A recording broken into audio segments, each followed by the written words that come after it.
I should have known something was wrong when Krell started laughing. Not the polite chittering we Vaxarians typically employ during diplomatic exchanges, mind you. This was the deep, resonating boom that usually preceded catastrophically bad decisions. The kind of laugh that meant someone, somewhere, was about to have a very terrible day. You cannot be serious, I said, my secondary mandibles clicking in disbelief. A Rakthor? You want to test the human with a Rakthor? Krell's 4 eyes gleamed with what I can only describe as malicious glee. He was the station's combat coordinator, a position that apparently required both excessive confidence and a fundamental lack of survival instinct. Come now, Vin, he said, slapping one massive claw on my shoulder plating hard enough to make my exoskeleton rattle. The human claims his species hunted predators for sport on their homeworld. Surely a simple reflexes assessment should not trouble him. I glanced through the observation window at the human in question. Marcus, he called himself. Simple name. Deceptively simple, much like everything else about his species. He was currently sitting cross-legged on the training floor, doing absolutely nothing. Just sitting. Breathing. Occasionally scratching his nose. Humans were new to the Galactic Coalition. Very new. 3 cycles, maybe 4. Most species took decades to even qualify for the preliminary evaluations. Humans had walked in, passed the basic cognition tests, and immediately started asking when they could see some action. The Coalition Council, in their infinite wisdom, had decided that before humans could participate in any field operations, they needed to undergo standard combat readiness protocols, which brought us here. To this moment. With Krell about to release a creature that had a documented kill count of 47 trained soldiers. The Rakthor is a Class 7 predator, I reminded him, pulling up the creature's file on my datapad. Capable of speeds exceeding 90 km per hour. Claws that can shred reinforced titanium. Sensory organs that detect heartbeats from 300 meters away. And you want to put it in an enclosed space with an unarmed human. He will have weapons, Krell protested, gesturing to the equipment table Marcus currently ignored. Plasma rifle, shock baton, even a kinetic shield generator. Everything our own soldiers train with. Does he know how to use them? Krell's mandibles twitched. We provided an instructional video. An instructional video. A very thorough instructional video. I pressed my sensory stalks against my head, the Vaxarian equivalent of a headache forming. This is going to be a disaster. Nonsense. Krell boomed. The human survival rate for this test is projected at approximately, let me see, carrying the 4, account for mass differential. He paused. 14%. 14%. Perfectly acceptable margins. Besides, we have medical standing by. Probably. I looked back at Marcus. He had stopped scratching his nose and was now removing his footwear. His shoes, I believe humans called them. Strange black and white objects with excessive lacing. He set them carefully to the side, then stood up, stretched, and cracked his knuckles in a way that made an oddly unsettling popping sound. Why is he removing his foot coverings? I asked. Krell shrugged, a gesture he had learned from the humans themselves. Perhaps they restrict movement. Humans have numerous strange customs. The intercom crackled. Combat Coordinator Krell, the Rakthor, is ready for deployment. Krell leaned into the microphone with entirely too much enthusiasm. Excellent. Release on my mark. He turned to me. Would you like to place a wager on how long he lasts? I would like to file a formal objection. Noted and dismissed. Releasing in 3, 2, 1, mark. The ceiling panel slid open with a mechanical hiss. There was a moment of absolute silence. Then came the sound. It started as a low rumble, like distant thunder, building into a shriek that made every instinct in my body scream to run. The Rakthor dropped into the arena with a thunderous impact that cracked the reinforced flooring. 3 meters tall. Covered in obsidian scales. 6 legs ending in razor talons. A mouth that split its head nearly in half, revealing rows of serrated teeth designed specifically for tearing flesh from bone. It was magnificent. It was terrifying. It was absolutely going to kill that human. The Rakthor's head swiveled, sensory organs locking onto Marcus's position immediately. It released another shriek, this one sharper, more focused. The hunting cry. Marcus stood completely still. Not the frozen stillness of prey, but something else. Something calm. He tilted his head slightly, studying the creature with the same casual interest one might observe an unusual insect. Is he in shock? I whispered. Possibly, Krell replied, though he sounded uncertain now. The Rakthor's hunting cry induces paralysis in most species. Should we abort? Wait. The Rakthor began its approach. Not rushing, not yet. It was too intelligent for that. It circled, looking for weakness, testing its prey's responses. Its 6 legs moved with disturbing coordination, each step bringing it closer to the motionless human. Marcus's lips moved. The microphones picked up his words. So you are the puppy they brought me. Puppy. I checked my translation matrix. A term humans used for juvenile canines, their domesticated hunting companions. He was calling a Class 7 predator a baby dog. The audacity was so staggering I almost missed what happened next. The Rakthor lunged. 47 kills. 90 kilometers per hour. Claws extended. Marcus was not there. I mean, he was, but he was not. My eyes could barely track the movement. One moment standing, the next rolling beneath the creature's strike. Coming up in a crouch 3 meters to the left, the Rakthor spun with a snarl of confusion. Nothing escaped its first strike. Nothing. Interesting, Marcus said, and I swear to the void, he sounded amused. The creature charged again, this time with no pretense of strategy. Pure predatory rage. Marcus dropped, slid across the floor, and was somehow behind it. The Rakthor whirled, slashing with all 6 legs in a spinning attack that would have reduced most beings to component molecules. Marcus jumped straight up.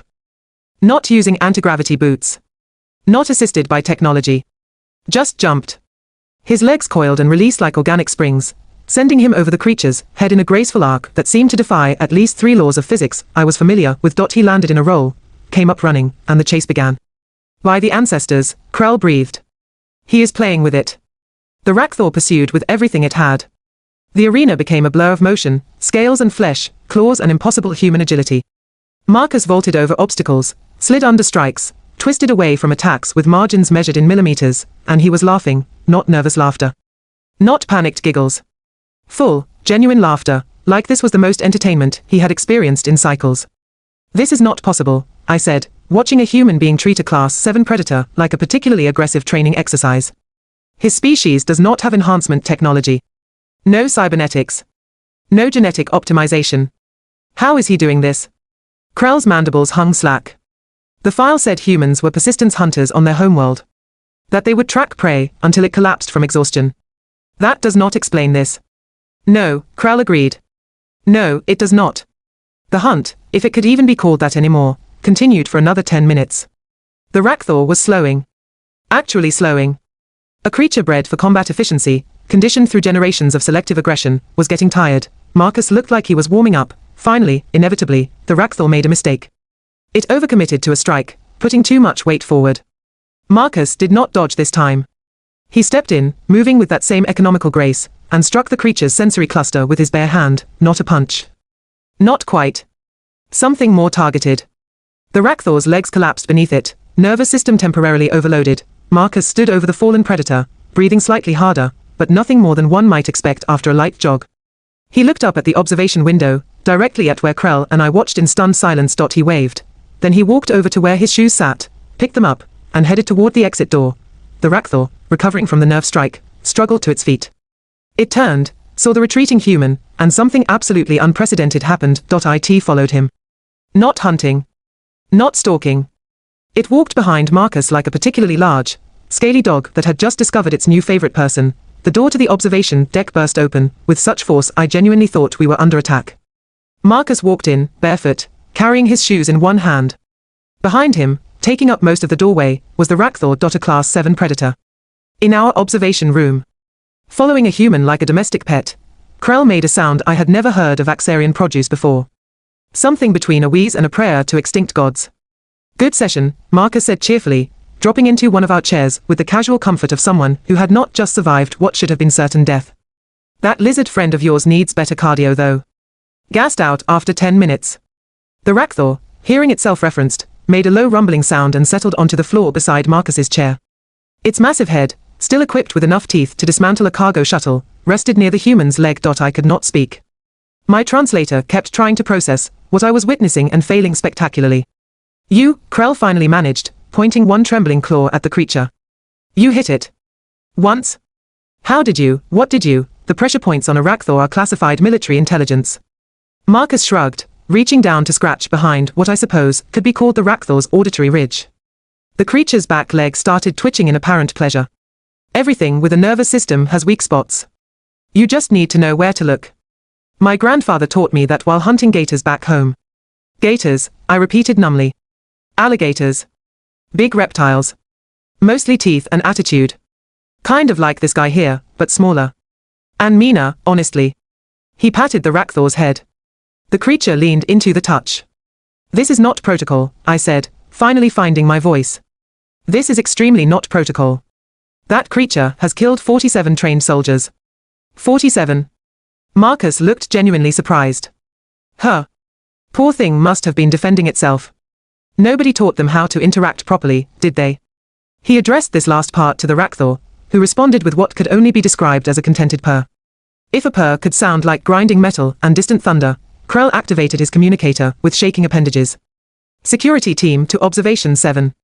We have a situation, possible containment breach. Human has befriended the murder beast, requesting immediate, no wait, requesting someone to tell me what in the burning void is happening. Relax, Marcus said, now using both hands to scratch the Rakthor's scales. Big guy here just needed proper socialization.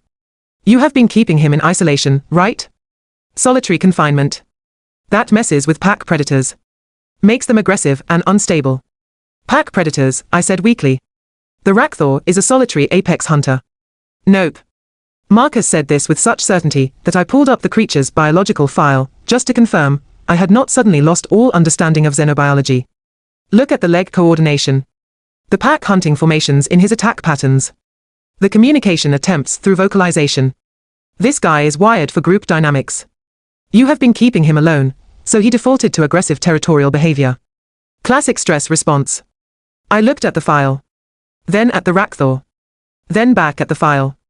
Several sections, I had previously interpreted as redundant locomotion evolution, suddenly looked suspiciously like coordinated pack movement adaptation. How could you possibly know this from a 10-minute encounter? Krell demanded. Spent 3 years working animal rescue on Earth. You see enough traumatized creatures, you learn to read the signs. He stood up, and the Rakthor immediately rose with him, attentive and focused. This fella was not trying to kill me. He was testing whether I was a threat. Once I showed I could keep up and was not afraid, he accepted me into his social structure. Basic pack integration. The security team burst through the door at that moment, heavily armed, ready for emergency containment procedures. They froze upon seeing the Rakthor sitting calmly beside a barefoot human who was holding a pair of shoes. Stand down, the team leader barked, though his weapon remained trained on the creature. Human, step away from the predator slowly. His name is Brutus, Marcus announced. Everybody stopped. You named it. Krell's voice had reached registers I did not know were possible. Him. Not it. And yeah, Brutus seems fitting. Big, tough, secretly a softie. Marcus grinned. Also, he is carrying these for me.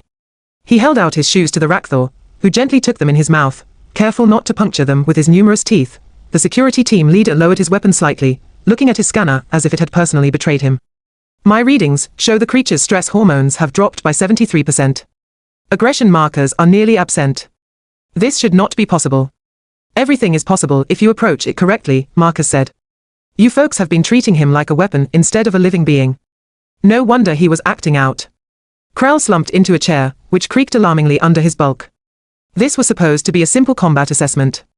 Measure reflexes, record survival strategies, gather data for human integration into coalition military structure. How did I do? Marcus asked brightly. You domesticated our most dangerous training predator in under 15 minutes. So pass. I found myself laughing. Actually laughing. The absurdity had reached critical mass and overflowed into genuine amusement. Yes, human Marcus. I believe you passed. The security team remained frozen, weapons now pointing at the floor, looking at each other with the universal expression of soldiers who had absolutely no training for this specific scenario. Marcus walked toward the door, Brutus following faithfully, shoes still carefully held in his massive jaws. Listen, about the whole military integration thing. You might want to reconsider your testing protocols. Most humans would not appreciate being thrown at a scared animal without proper context. Scared? Krell sputtered. That is a Class 7 predator. Who was scared, stressed, and probably lonely, Marcus countered. Same thing that makes humans aggressive. Isolation, threat perception, lack of social bonds. You want to test our reflexes? Fine. But maybe try something that does not involve traumatizing other species first. He paused at the doorway, turning back with a more serious expression. Also, Brutus needs a bigger enclosure, regular social interaction, and a proper diet. Whatever you have been feeding him is not meeting his nutritional needs. I can tell by the scale quality. You can tell by, I started, then stopped. You know what, never mind. I will add it to the report. Appreciated. Marcus smiled again, that easy human expression that seemed to diffuse tension through sheer friendliness. So, when is the next test? Because I have to say, this has been the most fun I have had since joining up. Krell and I exchanged glances. The kind of glance that communicated entire conversations in a fraction of a second. We were thinking the same thing, the humans were going to be a problem. Not a dangerous problem. Not a military threat. Something far more unpredictable. They were going to completely upend every assumption we had about how the galaxy worked. I will review the schedule, Krell said finally. Perhaps something less intensive. Cool. Come on, Brutus. Let us find you some proper food.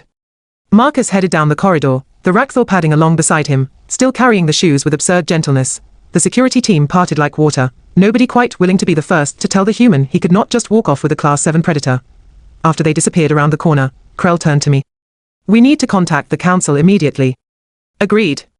This changes everything. Should we mention the part where he named it? Absolutely not. They will think we are having stress-induced hallucinations. We stood there for a moment, processing what we had witnessed. The weapons that had failed to discharge. The kill count that had just become irrelevant. The creature that had been broken by isolation, now healed by simple kindness. My datapad chimed. A message from Marcus appeared. Hey, quick question. Do you guys have anything like chicken? Brutus seems like he would enjoy poultry. Also, he gave me my shoes back, so bonus points for good behavior. Thanks, Marcus. Attached was an image of the Rakthor, sitting in what appeared to be Marcus's quarters, wearing what I recognized as a human garment around his neck. A bandana, I believe. Bright red. With white spots. He put clothing on the murder beast, Krell whispered. I see that. We are so unprepared for this species. I see that too. Somewhere in the station, I heard Marcus's laughter echoing through the corridors, followed by a rumbling sound that might have been a Rakthor attempting to mimic human joy. The galaxy was changing. The coalition was changing. Everything we thought we understood about predators, about prey, about the nature of violence itself, was being rewritten by a species that approached the universe's deadliest creatures, and asked if they needed a friend. I began typing my report, knowing full well that nobody was going to believe a word of it. But that was fine. They would learn soon enough, the humans had arrived. And they were bringing their particular brand of chaos, compassion, and completely unreasonable optimism with them. I suspected we were all going to need new protocols, many, many new protocols.